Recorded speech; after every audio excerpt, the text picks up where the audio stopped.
Hey ho, neighboroonies. How's it going, everybody? It's me, Comic Crack, and it's Sunday, and just going to do a quick wrap up of the things that I read this week.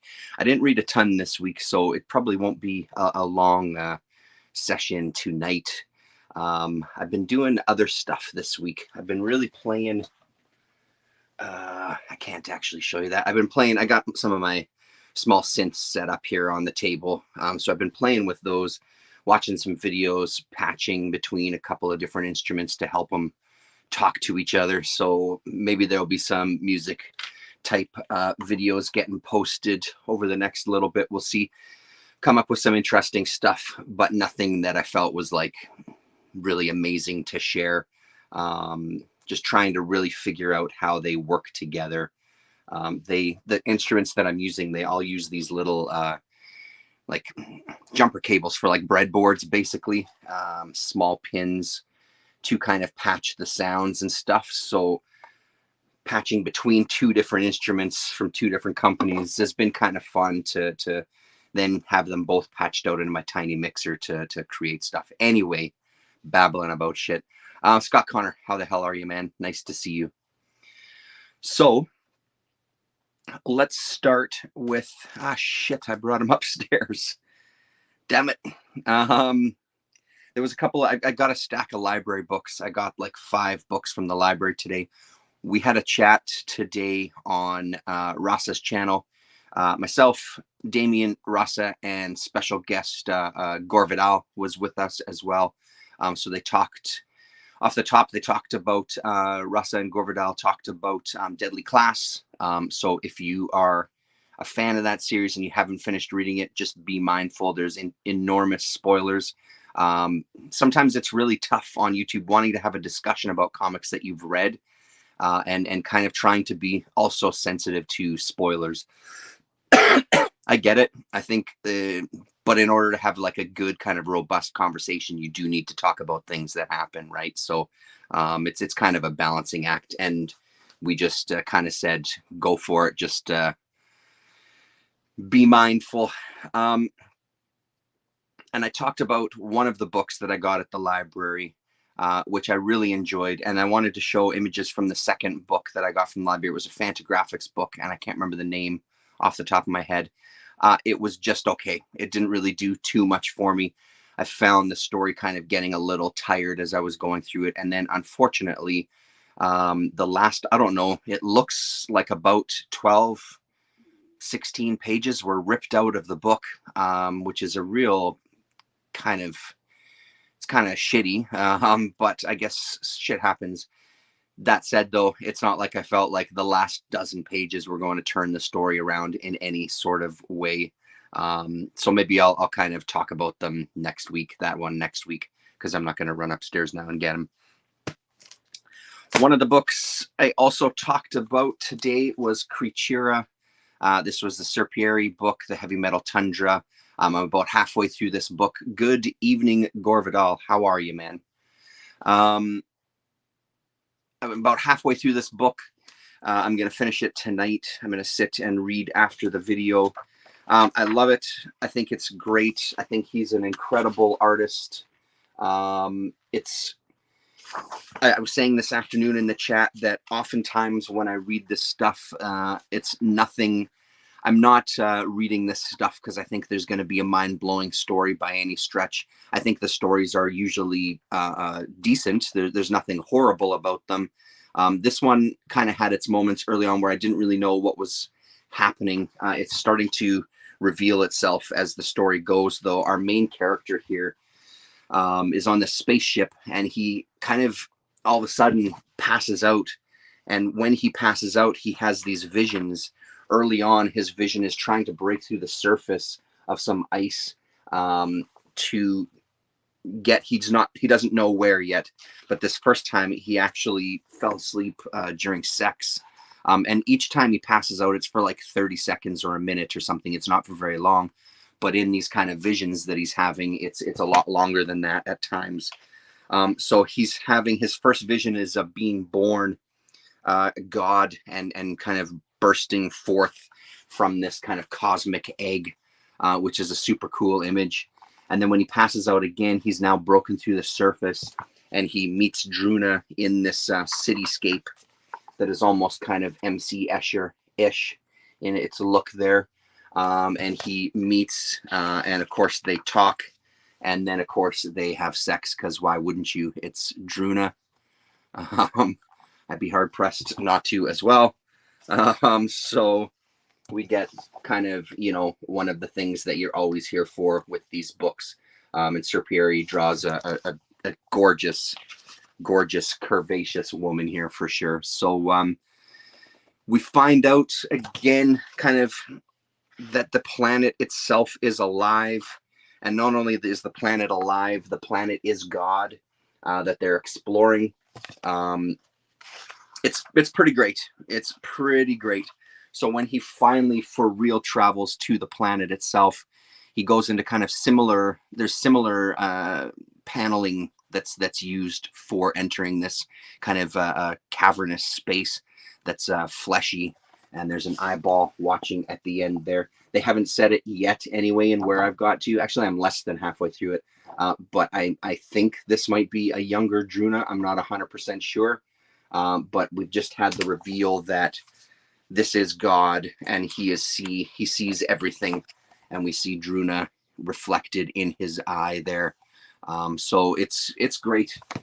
The art is beautiful. The colors are great. I love all of this stuff here again with the ship and everything. I love the color palette on these pages. And then here I was showing this afternoon too, the ship and him kind of getting sucked into these tendril, like the earth is kind of sucking them up, or this planet rather, or I guess this entity is sucking them up into the landscape, which is pretty fantastic. So beautiful stuff. Again, thank you to Colin. So that one I read. I didn't read these ones. Let's put those there. I talked briefly about a random Doctor Strange issue I read this week, number 64. It was there was a bunch of people talking about it on Twitter, and it wasn't. I've had the entire second volume of Doctor Strange forever, and I just haven't ever sat down and read the entire thing. I've read probably the first, I don't know, 12, 14 issues, somewhere around there, and then probably the odd one here and there throughout the years, but it's just not a volume that I've immediately been attracted to and really drawn to read. I really want to put some time and read them though, because the stuff that I've read, I think early on, it just didn't kind of grab me right away. Not that it was bad, and like this issue was fine and everything. Sorry, not Ed Nocenti on story, Tony Salmons on art, Bob Sharon on colors, and apparently this was the only issue that either of them did from this Doctor Strange volume. It was a pretty good issue, but again, it didn't grab me and really blow me away by any stretch. It was enjoyable. There was some kind of it reminded me a little bit of the Peter Milligan Shade the Changing Man series in some ways, this kind of realization of madness, this madness kind of manifesting itself onto the physical plane, I guess. So it had moments for sure. It would have been interesting to see what Nocenti would have done with the character had she been given kind of a good chunk of the run. But that wasn't something that had happened there. So that was the other page that I kind of focused. Hello, Loading the Cannon. Hello, Colin. Let's see. A couple of books that I never really spend too much time on. It's not that I don't like them. I really, really like them. Firefly, I just feel like there's nothing much to add about these. They're enjoyable as all hell. This is issue number 7 here from All New Firefly, and issue number 8. This is the new stuff that's coming out right now. And then there's a 20th anniversary special. This is a number 1, so I guess it's not a one-shot. Maybe they're going to do a mini series with this. So they're all good reading. It's not mind-blowing stuff. I love the show so much. Jared Osborne put it really well in one of his streams about stuff like this, and kind of serializing in comics some popular TV shows. I'm there because I love the show 100%. That's why I'm reading the books. I find it comfortable reading those books. I enjoy them. Do I have much to say about them? No, not really, but I do really enjoy them though. So if you're a fan of the show, I always suggest picking that stuff up. The one that we will talk about a little bit, we talked about it near the end of the stream today. Finally, we went down to Galaxy, and thankfully they had, excuse me, they had, I think 3 copies left of number 5 kind of buried in the bins there, or on the stands rather.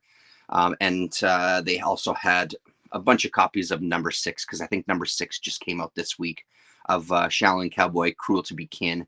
I cannot wait to see how this sucker wraps up. This is just fucking, it's just madness. It's so much fun to read. It's so much fun looking at all the little details. Like in here, in kind of the cityscape in the first panel, there's a place called Whore to Culture. There's Bar Nun, N-U-N. You got all sorts of signage for guns, for NRA. You got a Burger Boy place and the characters saying "Eat me." You have soda machines. There's a place that's Drink and Drive, and it's a Sprite advertisement. I don't think it says Sprite, it probably says Spit. It's just dense with all sorts of shit in here. So it's so much fun. It feels like now that he's in the city, Darrow's detailed style has gotten even more detailed. I'll show you a couple of panels in the next one. There's so much to see. And one thing I was talking about today, or we were talking about today, the choice of the color palette, I think especially works in the city. I mean, it works, let's be honest, it makes sense throughout the whole place. You're in the desert, you're in a city. Would I like to see more colors? Absolutely. There's no doubt about it. But I find, especially for the city, I actually like the coloring a lot more for the city, because this city, this reality is a fucking horror show. It's our world to like the next 10 levels up. It's just so excessive. Even the throw pillows have white supremacy symbols all over them. In some of the cityscapes, you look in people's windows and they've got like swastikas and Nazi symbols in them. But this one, we get the added bonus of our hero, Shaolin Cowboy. Shaolin Cowboy mowing through a room filled with people, blowing off chunks of hands, doing his usual thing. Instead of with chainsaws and swords, though, it's just guns as he kind of moves through the crowd and mows everybody down. Super fun. If you actually sat and tracked stuff, it doesn't quite make sense, but who cares? This is like Crank and Crank 2 are some of my favorite movies ever. I'm not exaggerating. I could watch those things a million times. They could make 70 of those movies and I would throw down money for every single one of them. I think they're mind-blowingly fun. They're so ridiculous and over the top. I find this is kind of like that. This is Crank put on paper, or better yet, Crank is Shaolin Cowboy put on video.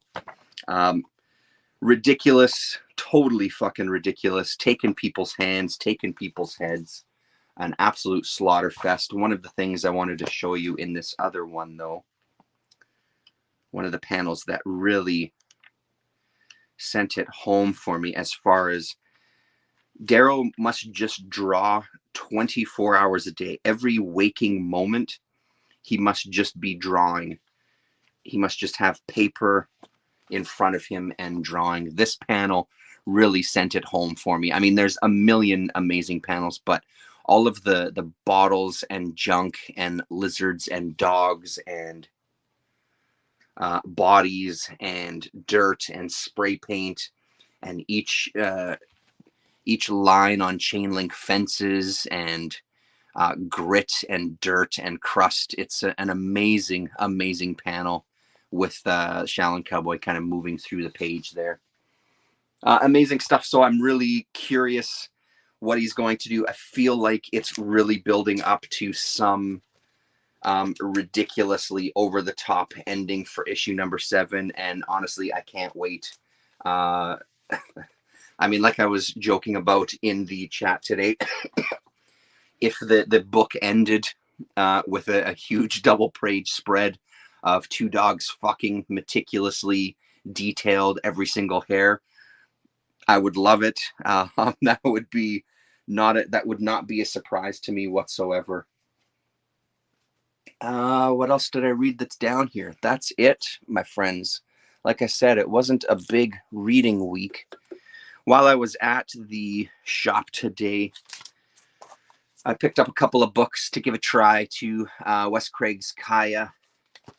And I grabbed an issue of this Briar as well. These are 2 books that Sleepy Reader talked about last week. They both looked intriguing to me. I liked the art in both of them. I only had those 2 Shaolin Cowboys on my pull list. So, and the Garbage Pail Kids. Mad Balls versus Garbage Pail Kids. Issue number 4 is out. Again, not one that I'm going to talk about every week. It's silly fun. I love Mad Balls. It's yeah, I love it. It's a blast, that one. And there's also a Garbage Pail Kids comic that's out too. And then we stopped by the flea market this afternoon, and I got 4 kind of magazines for $5. This guy had a nice stack at the flea market, and they didn't have prices on them, which always makes me nervous, especially at this particular flea market. I thought he might say something like $5 a piece or something. I had 4 of them. He's like, yeah, give me $5 for all 4 of those, and we're good. So $1.25 a piece. One called Heroes from Blackbird Comics.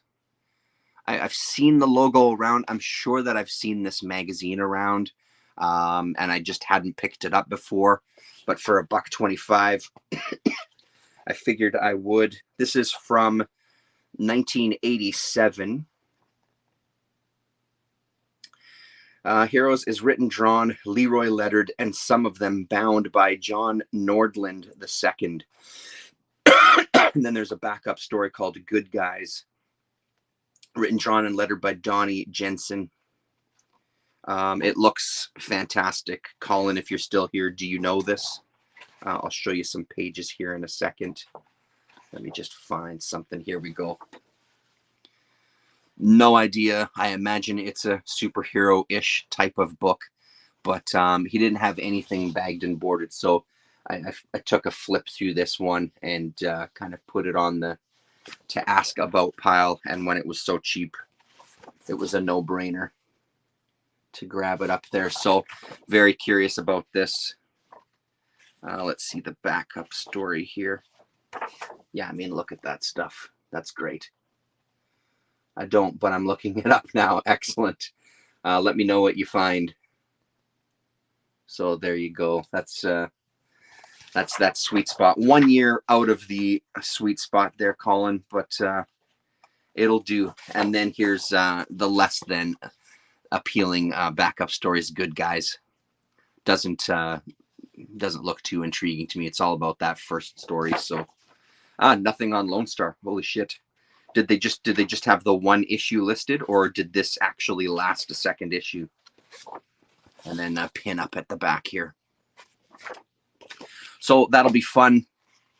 A Will Eisner quarterly.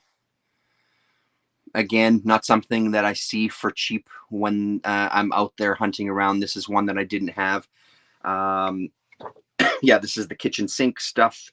So it says Will Eisner quarterly number 8, winning 1986 on this one.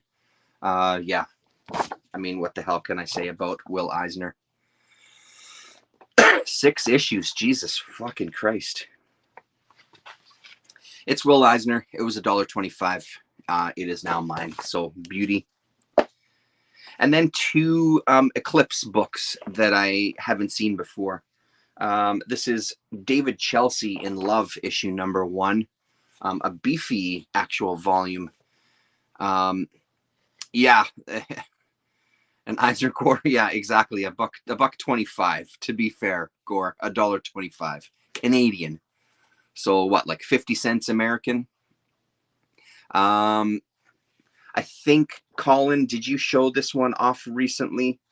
I feel like I just saw this in someone's video, and the only person I would have possibly seen this in is probably your video. But I don't know this one. At least I hope I don't know this one. This also, it could very well be that I bought a double of something, but I don't know it. Yeah, you're a big fan of it. Okay. Well, that makes it more interesting to me because, I mean, again, looking through it, it didn't kind of jump out at me. The only thing that jumped out at me was that it was Eclipse. And then this is from Acme / Eclipse, I guess. What do the actual credits say? Yeah, so May 1989, John Brown Publishing Limited and Acme Press Limited, and released by Eclipse Comics. This is Point Blank, issue number 1. Yeah, even worse. Absolutely. Point Blank number 1, the best of European strip art. Don't know this one at all. Do they have some credits on the inside front cover? No, they don't. So we'll kind of go through. This one is going to be very intriguing. This is also top of the pile to kind of check out here. Probably tonight. Game of Chance. Again, another one. I don't know how many issues this went, but I'm very excited about this one. Looks really great. And another one checked off of the Eclipse list. Let's see what the next strip is. Ivo Milazzo, Giancarlo Berardi, Marvin. He was the best in the business once, but the bigger they are. Silent actor turned gumshoe. Marvin's first case is a missing starlet, and things are not going well, especially with his past shadowing him. So there's the credits for that one there. 2 issues. Nice. So we get some stills, I'm guessing, from the silent film to introduce us to before we get into the story here. So yeah, this is a hell of a score. Terrible when you get a lumping in your Dieter. Looks fascinating. Yeah, 2 issues. Awesome. And is there a third story, or is there only 2 in this one? Looks like there's only, looks like there's only the 2 in this issue. And then a couple of ads in the back, including Mike Grell's James Bond. And Escape number 17 is Spellbound. So yeah, there we go. Nice one, man. That's pretty great. So yeah, I don't go to this flea market too often. I'm not a big fan of it. The people that have booths, there's actually one side of the flea market that I just stay away from, especially with the kids. There's one guy specifically that is so goddamn pushy and in your face to try to sell you shit. It really just becomes an area of the flea market that I just don't even look around anymore, because it's just really, the desperation in that flea market is palpable. The booth that I go to that's right inside the doors, unfortunately, they were closed when I showed up today, because they usually have some pretty good stuff. And I know the guys there, so I usually get a bit of a discount. Last time I think he gave me books at 50% off or whatever. So he wasn't there, but this was a guy, he didn't have much else. He mostly deals in a lot of stereos and die-cast cars and license plates and whatever other junk. He actually had the control panel from a small kind of a plane there that he had on a pallet. that he was calling around as I was kind of snooping around. He was calling about to see if he could get a guy to come out and look at it to see if we could tell him anything more about it. And kind of buried in the back of a bunch of VHS and DVDs was some stacks of comics and magazines. So those were hidden away in a little nook. That's it, everybody. Short one this week. Thanks very much for hanging out. And next week we should be back, probably on my channel next week. Let's maybe think about that. Maybe that'll happen. I don't think I have anything next weekend, but we'll find out. Have a good week, everybody, and we'll talk to you later.